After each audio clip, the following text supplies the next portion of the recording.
ये बड़ी मशहूर हदीस पाक है, लेकिन इसके सिर्फ एक हिस्से को अक्सर बयान किया जाता है, जो मुबाहले वाली हदीस पाक है कि जब आका करीम अलैहिस्सलातु वस्सलाम ने 8 हिजरी में मक्का फतह किया तो उसके बाद ग़ज़वा हुनैन हुआ, और ग़ज़वा हुनैन के अंदर भी अल्लाह रब्बुल इज़्ज़त ने इस्लाम को फतह अता फरमाई। मुसलमानों का रूब पूरी दुनिया पे तारी हो गया कि इन लोगों ने, कि जिन लोगों को मक्का वालों ने मक्का से निकाला था, इन लोगों ने मक्का को भी फतह किया और ग़ज़वा हुनैन के अंदर भी इन्होंने फतह हासिल की। तो इन दो फुतूहात की वजह से पूरी दुनिया पे हजूर सरवर कायनात के गुलामों का रोब तारी हो गया, और ये वाक़यात 8 हिजरी के हैं।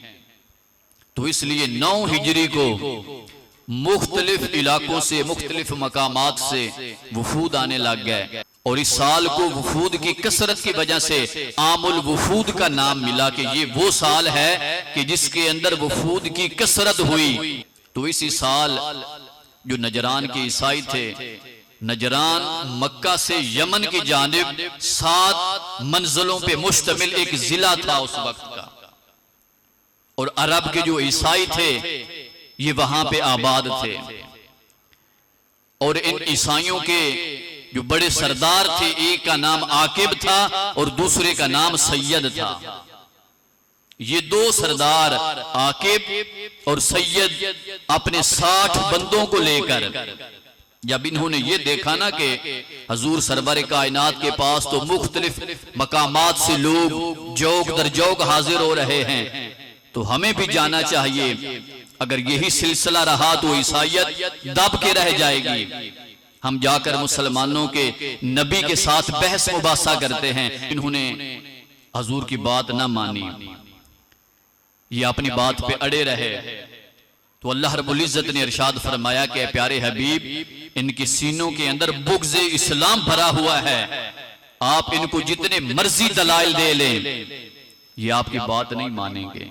इनसे मुबाहला करें, इनको ये कहें कि तुम भी अपनी औलाद को बुला के ले आओ, अपनी औरतों को बुला के ले आओ, अपने घर वालों को बुला के ले आओ, और हम भी ले आते हैं। तो हजूर नबी रहमत सल्लल्लाहु ताला अलैहि वसल्लम ने हजरत इमाम हसन को, हजरत इमाम हुसैन को, हजरत फातिमा ज़हरा रज़ियल्लाहु ताला अन्हा को हजूर नबी रहमत सल्लल्लाहु ताला अलैहि वसल्लम ने बुलाया, साथ मिलाया मुबाहला करने के लिए। जब हजूर तशरीफ लेकर जाने लगे तो इनके जो सरदार थे आकिब और सैयद, जब इन्होंने हजरत इमाम हसन को देखा, जब इन्होंने हजरत इमाम हुसैन को देखा, जब इन्होंने चेहरा-ए बद्दुहा को देखा, इन्होंने कहा कि ऐ हमारी कौम के लोगों, बेशक अब तक हमने इनके साथ बड़ी बहस की है, बड़ी तकरार की है, लेकिन ये जो चेहरे हैं ये झूठों के चेहरे नहीं हो सकते। ये वजूदे मुकद्दस जब हाथ उठाएंगे अल्लाह की बारगाह में तुम्हारी बर्बादी के लिए दुआ करेंगे, तो इनके ये चमकते चेहरे इस बात की दलील है कि कोई भी ईसाई दुनिया में जिंदा नहीं बचेगा। तो ये ईसाई हजूर की बारगाह में हाजिर हुए। इन्होंने कहा कि ऐ मुसलमानों के नबी, हम मजीद ना कोई आपसे तकरार करना चाहते हैं, ना मजीद आपसे कोई बहस मुबासा करना चाहते हैं, हम आपकी इताअत को तस्लीम करते हैं।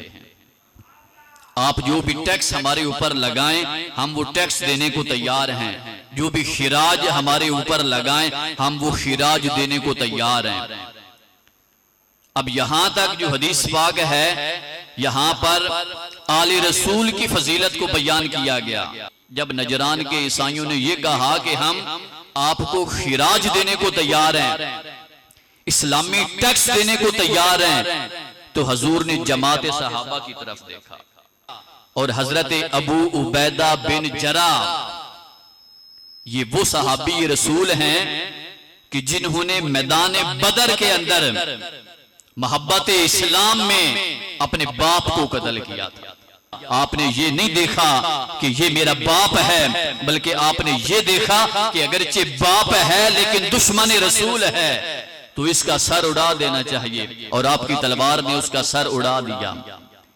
तो अब हजूर नबी रहमत सल्लल्लाहु ताला अलैहि वसल्लम ने हजरत अबू उबैदा बिन जराह को बुलाया और नजरान के ईसाइयों से हजूर ने ये इरशाद फरमाया कि ये अबू उबैदा मेरी उम्मत का अमीन है, इन्ना हाजा अमीन उम्मती, कि ये अबू उबैदा मेरी उम्मत का अमीन है। इस अबू उबैदा को मैं तुम्हारे अंदर आमिल मुकर्रर करता हूं। तो हजूर नबी रहमत सल्लल्लाहु ताला अलैहि वसल्लम ने वो सरदारी सहाबा कराम की जमात में से हजरत अबू उबैदा बिन जराह को अता फरमाई। और हजरत अबू उबैदा बिन जराह नजरान के ईसाइयों के पास जाते, उनके मामलात हल करते, उनसे खिराज वसूल करते, और जो उस वक्त का इस्लामी टैक्स था वो उनसे लेकर आते।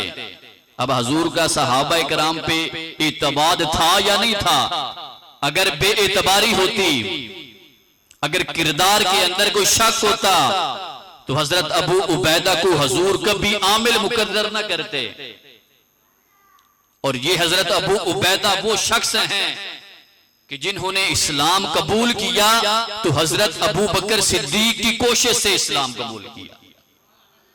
ये हजरत अबू उबैदा बिन जराह वो शख्स हैं कि जिनको इस्लाम की तबलीग हजरत अबू बकर सिद्दीक ने की। हजरत अबू बकर सिद्दीक की दावत और तबलीग से दायरा इस्लाम के अंदर ये अबू उबैदा बिन जराह दाखिल हो गए। और ये हजरत अबू उबैदा बिन जराह वो शख्स हैं कि जिन्होंने बैतुल मुकद्दस को फतह किया, लेकिन इनकी तर्ज जिंदगी के अंदर कोई तब्दीली ना आई।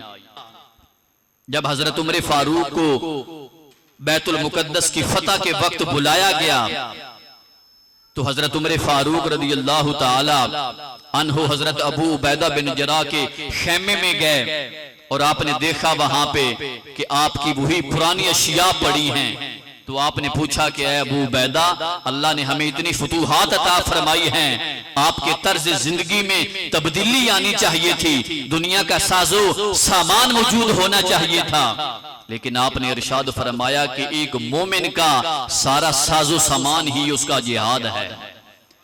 खुदा और उसकी रसूल की मोहब्बत के अंदर अपने वजूद को कुर्बान करना, ये मोमिन का सारा साजो सामान है।